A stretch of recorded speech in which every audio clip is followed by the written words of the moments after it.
कृष्णस्यासीत् सखा कश्चित्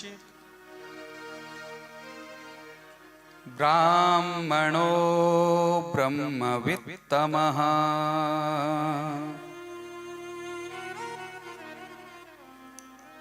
विरक्तः इन्द्रियार्थेषु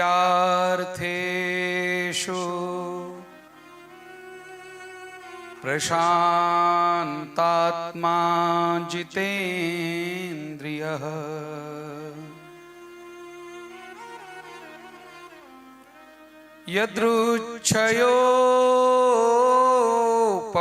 यदृच्छयोपपन्नेन वर्तमानो गृहाश्रमी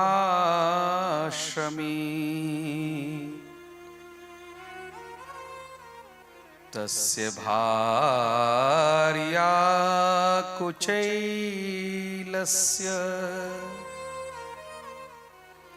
क्षुत्क्षामा च तथा विदा।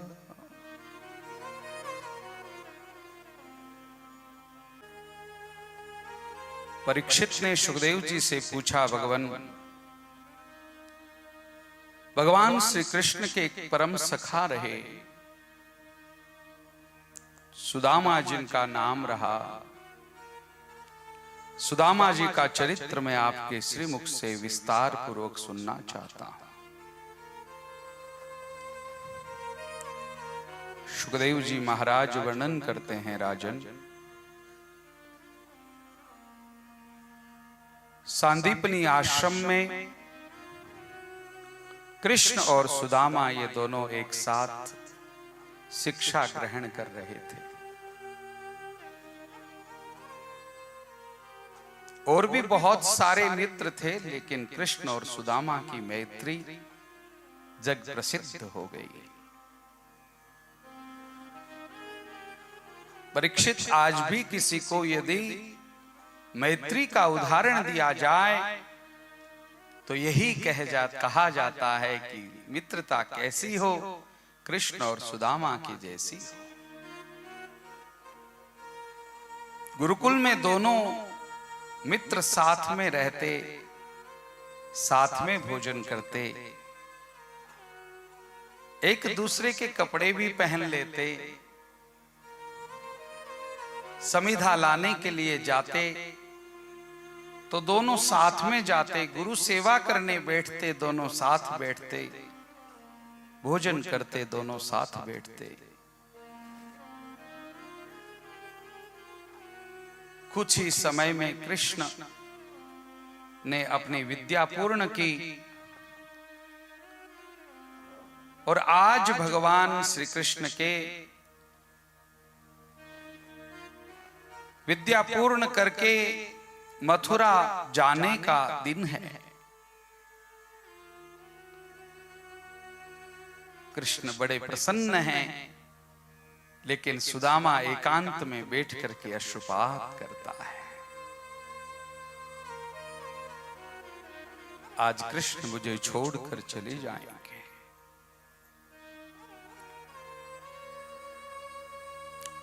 अब गुरुकुल में रहने का उतना आनंद नहीं आएगा जितना आनंद कृष्ण के साथ आता था। भगवान श्री कृष्ण का विदाई समारोह हो रहा है, सब मित्र उसमें सम्मिलित हैं, लेकिन एक सुदामा नहीं है। अपना घनिष्ठ मित्र सुदामा ही इस विदाई समारोह में उपस्थित नहीं हुआ है। यह देखकर भगवान विदाई समारोह होने के बाद अपने मित्र को ढूंढने चले हैं। वो एक कहीं कोने में आंखों से अश्रुपात करता हुआ बैठा है। धीरे से कृष्ण उनके पास में जाते हैं। सुदामा भैया, कृष्ण की आवाज सुनते ही रोते हुए ऊपर की ओर देखा। भैया, आज मैं जा रहा हूं। हाथ जोड़ करके सुदामा जी ने कहा, इसीलिए तो मैं रो रहा हूं। मैंने जो भविष्य का ज्ञान लिया है अब तक, मेरी ज्योतिष विद्या के अनुसार तुम्हें एक बात बतला रहा हूं श्याम। तुम मथुरा नगर से निकलकर एक ऐसी नगरी में जाकर के निवास करोगे कि वो पूरी नगरी सोने की होगी। स्वर्ण नगरी में तुम्हारा वास होगा। हजारों दास दासियां तुम्हारे आगे पीछे फिरा करेंगी। खूब लोग तुम्हारी सेवा किया करेंगे। सारे संसार में तुम्हारा नाम द्वारिकाधीश के रूप में प्रसिद्ध हो जाएगा। एक बात तुमसे पूछना चाहता हूं श्याम, उस समय में भी तुम इस गरीब सुदामा को याद रखोगे?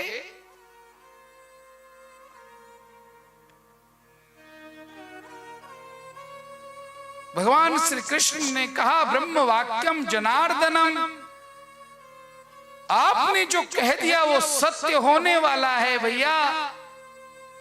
लेकिन आप ये कैसे कह सकते हैं कि मुझे याद रखोगे? सुदामा भैया, आपको मैं कैसे भूल सकता हूं? लेकिन जब भी आपके ऊपर किसी भी प्रकार कोई विपत्ति आए, एक बार आप मुझसे मिलने के लिए आ जाना बस।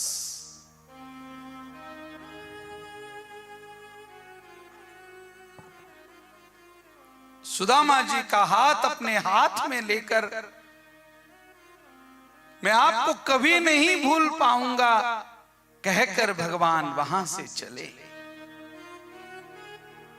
जो सुदामा जी ने कहा था वैसा ही हुआ। द्वारिका में द्वारिकाधीश के रूप में भगवान वासुदेव श्री कृष्ण रहने लगे। बड़ा सम्मान है भगवान का। इधर अपना अध्ययन पूर्ण करने के बाद सुदामा जी महाराज गुजरात के पोरबंदर शहर में एक छोटी सी कुटिया बना करके निवास करते हैं।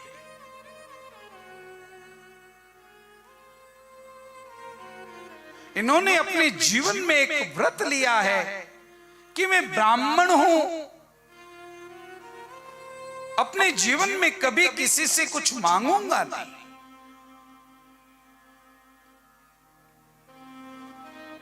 उस समय के जितने ब्राह्मण थे उन सभी ब्राह्मणों में सर्वोत्तम ब्राह्मण सुदामा जी महाराज थे।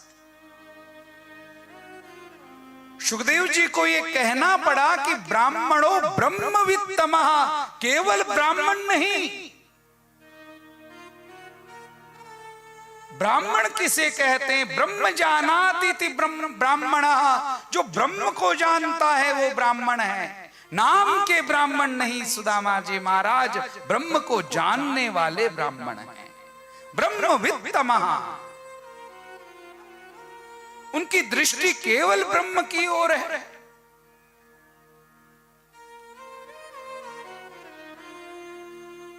विरक्त इंद्रियार्थेषु, किसी भी प्रकार का भोग उनके पास नहीं। रात और दिन भगवान का भजन करते हैं, गृहस्थ में रह करके भी संत बने रहते हैं।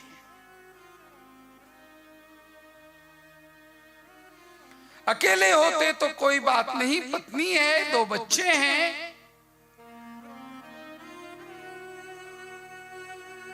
सुबह के भोजन की व्यवस्था हो जाती है तो सायंकाल की पत्नी को चिंता रहती है। ब्राह्मण समझ करके कोई यदि कुछ दे करके चला जाता है तो ये सुशीला अपने पति को खिला देती है, बच्चों को खिला देती है। बच गया तो वो स्वयं ले लेती है प्रसाद, नहीं बचा व्रत रख लेती है। लेकिन उसने कभी भी जाकर के अपने स्वामी को ये बात नहीं कही, स्वामी आप कुछ करिए, हमारे घर में सायंकाल के भोजन की कोई व्यवस्था नहीं है। यदृच्छयोपपन्नेन, भगवत कृपा से जो मिल जाए उसमें संतुष्ट रहना है, उसमें संतुष्ट रहना है सुशीला। ये पत्नी भी ऐसी कि पति के अनुकूल चलती है। जैसे स्वामी ने कह दिया वैसा ही करूंगी। एक साड़ी उसको पहनने के लिए मिली है, बस रोज वही वही वही पहन लेती है। भागवतकार सुदामा जी की पत्नी को कुचैल ब्राह्मण की पत्नी कहते हैं। ये एक ऐसे ब्राह्मण की पत्नी है जिसको एक वस्त्र के अलावा दूसरा वस्त्र पहनने को नहीं मिला। क्षुत क्षामा, भूख से पीड़ित है।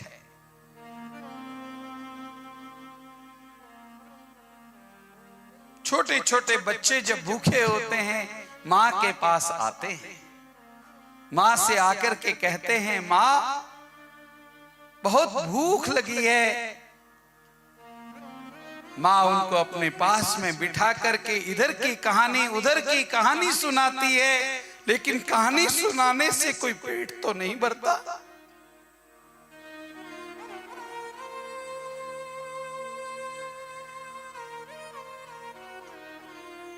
इतने में ही कोई कुछ दे करके चला जाता है। ले जाकर के रसोई में एक टूटा हुआ तवा है और एक फूटी हुई परात है। इन दो बर्तनों के अलावा तीसरा इनके घर में कोई बर्तन नहीं है। 7 दिन भी हमारे यहां नौकर ना आए काम करने के लिए तो भी हमारे पास बर्तनों की कमी नहीं है। लेकिन यहां केवल 2 बर्तन है, एक टूटा तवा, एक फूटी कटोती।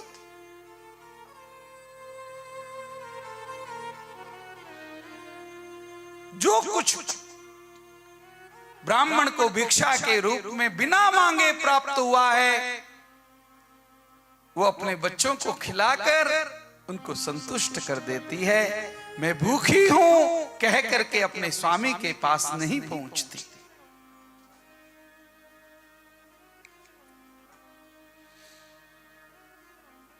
एक दिन की बात, सुशीला ने जाकर के अपने पति से कहा महाराज अब हमारा शरीर बहुत कमजोर हो गया है, ये व्रत उपवास स्वीकार नहीं करता, अब हमसे एकादशी का व्रत नहीं होता, आप उद्यापन करवा देंगे? सुदामा जी महाराज के पास उद्यापन करवाने के लिए क्या है? बिठा करके अपने पास पत्नी का हाथ अपने हाथ में लेकर के सुदामा जी महाराज कहते हैं प्रिय, ये व्रत उपवास अनुष्ठान सब धनाढ्य लोगों के लिए शास्त्रों में कहे गए हैं। हम जैसे गरीब भगवान के चरणों में जाकर के प्रणाम करके कह दें नाथ अब तक जितने हमसे व्रत हुए हैं तप हुआ है सब आपको समर्पित है और ये सब कर उद्यापन करने के लिए हमारे पास कुछ नहीं है। एक वंदन भक्ति से भगवान प्रसन्न हो जाते हैं। एक प्रार्थना करने मात्र से सब कुछ ठीक हो जाता है। लेकिन धनाढ्य लोगों का धन सन्मार्ग में लगे, सत्कर्म में लगे, इसलिए ये सब शास्त्रों में बातें कही गई है। हम गरीबों के लिए नहीं है। हम केवल प्रणाम करके अपना किया हुआ कर्म ईश्वर के चरणों में समर्पित कर देते हैं, हमारा कर्म वो स्वीकार कर लेते हैं। त्यक्त्वा कर्म फलासंगम नित्य तृप्तो निराशयः कर्मण्यभि प्रवृत्तोपि नैव किंचित करोति सः। नित्य तृप्त रहो सुशीला, अपने सारे कर्म भगवान को समर्पित करके रहो। एकादशी का उद्यापन करने की जरूरत नहीं है। होता हो व्रत तो करो, नहीं होता है तो तुमसे कोई आवश्यक नहीं।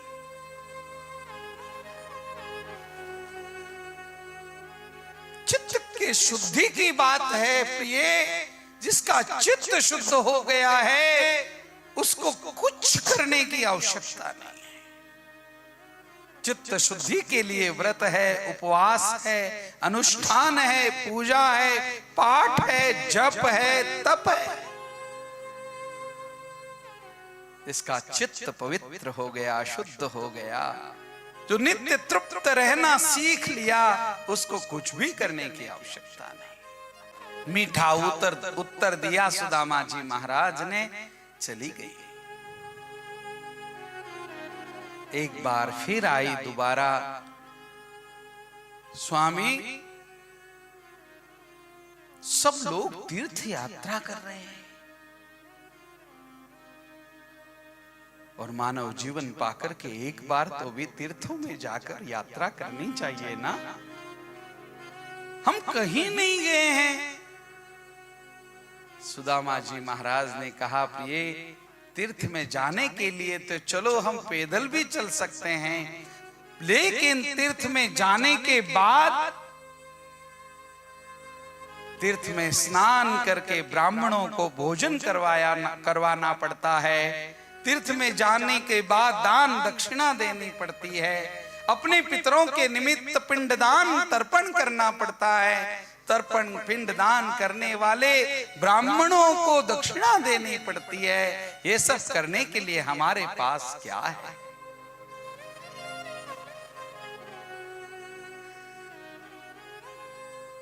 सुशीला, मैं तुम्हें सर्वोत्तम तीर्थ बता दूं तो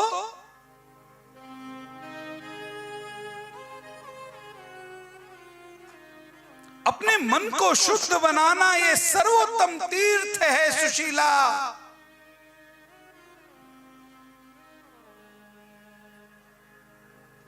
मन की शुद्धि के लिए तीर्थ यात्रा होती है, लेकिन जिसका मन शुद्ध हो गया है उसके घर सारे के सारे तीर्थ चल करके आ जाते हैं। तीर्थम परम किम स्वमनो विशुद्धम, अपने अशुद्ध मन को शुद्ध बनाना ये सबसे बड़ा तीर्थ है। तुम जहां हो वहां पर अपने मन को शुद्ध बनाने का प्रयास करो, तुम्हारे घर सारे तीर्थ आ जाएंगे। तुम्हें किसी तीर्थ में जाने की आवश्यकता नहीं पड़ेगी। फिर मीठा उत्तर सुना, चुपके से चली गई। एक ऐसी पत्नी है जो कामनाएं तो बहुत करती है, लेकिन एक भी इच्छा इसकी पूरी नहीं होती और बार बार एक ही बात कहकर पति को उस कार्य को करने के लिए मजबूर भी नहीं करती है।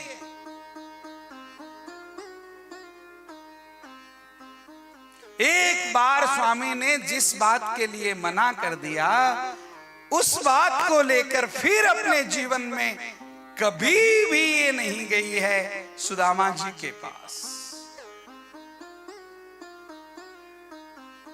एक दिन तीसरी बात लेकर के आई, स्वामी हमने सुना है वो द्वारिकाधीश आपके बाल्यावस्था के मित्र हैं।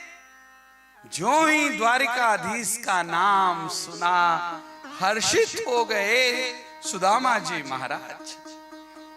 अरे सुशीला, आज वो द्वारिकाधीश है, लेकिन वो जब से कन्हैया थे तब से हमारे मित्र हैं।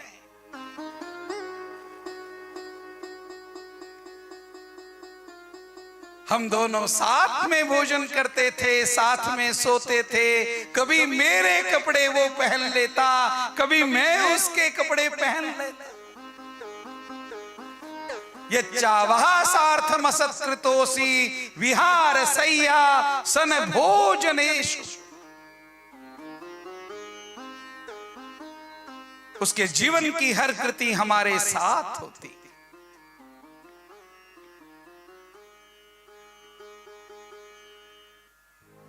तो स्वामी, आपकी इच्छा नहीं होती कि आप उनसे मिलकर के आए? आप एक बार जाकर के उन्हें ये कहें तो सही। द्वारिकाधीश का एक परम मित्र जो अपने मन को प्रशांत बना करके बैठा है,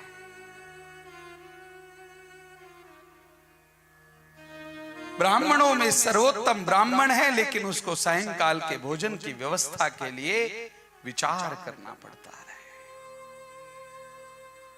आप द्वारिकाधीश के पास जाएंगे तो आप पर वो कृपा करेंगे। सुदामा जी महाराज ने कहा, सुशीला, तुमने कन्हैया को अभी तक जाना नहीं है। वो सबके मन को जानता है, वो अंतर्यामी है। वो जिस दशा में रखता है मैं उसी दशा में रहूंगा। उसके पास कभी भी मांगने के लिए नहीं जाऊंगा।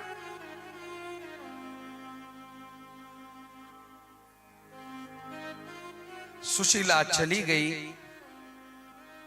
15-20 दिन के बाद फिर आई। स्वामी, मांगने के लिए नहीं जाएंगे आप, लेकिन एक बार उनके पास जाकर आप मिलकर तो आ जाएं, मीठी मीठी बातें करें उनके साथ पुरानी। सुशीला जानती है कि ये जाएंगे और इनके शरीर की दशा को जब देखेंगे भगवान, तो अपने आप उनकी कृपा हम पर हो जाएगी। मन ही मन सुशीला इस प्रकार का विचार कर रही है, लेकिन भगवान आज सुदामा जी महाराज ने फिर से कहा, नहीं, अभी शाम ने मुझे बुलाया नहीं है, उसकी इच्छा होगी तब जाऊंगा। 15-20 दिन रुक करके फिर आई। एक ही बात जब बार बार कह रही है सुशीला, तब सुदामा जी महाराज के ध्यान में आया कि सुशीला ने आज तक एक बात बार बार कभी नहीं दोहराई है। वो मुझे बार बार जब ये कह रही है, आप जाओ, द्वारिकाधीश आपसे मिलना चाहते हैं, ये जरूर सुशीला के मुख से द्वारिकाधीश ही कहला रहे हैं, आओ सुदामा भैया, मैं आपसे मिलना चाहता हूं। आज जीवन में पहली बार सुशीला ने ये बात सुनी है सुदामा जी महाराज के श्री मुख से, सुशीला, तुम जो कहती हो मैं करूंगा।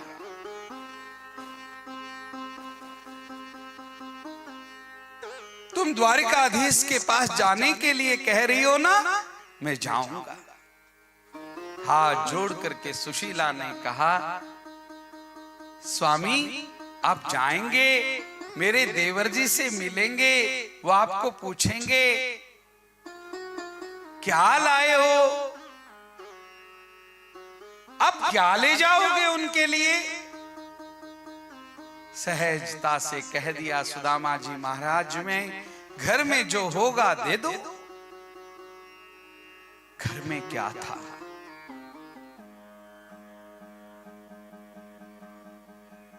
घर में कुछ भी नहीं, और सुदामा जी को पता भी नहीं कि घर में क्या है और क्या नहीं।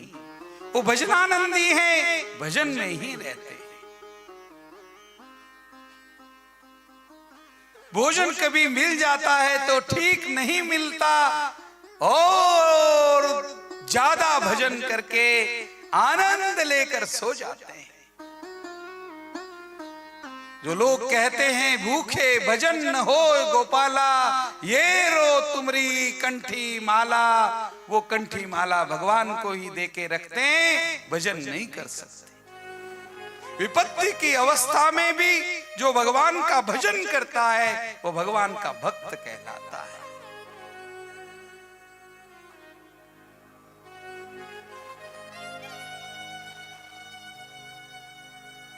महान विपत्ति आ पड़ी है फिर भी मैं भजन नहीं छोड़ूंगा। भगवान को आना होगा तो आ जाएंगे, मैं भजन नहीं छोड़ूंगा।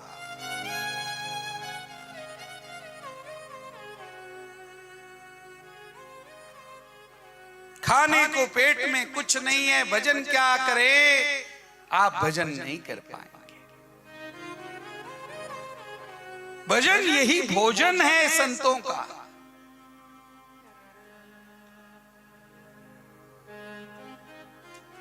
भूखे भी सो जाते हैं कई बार।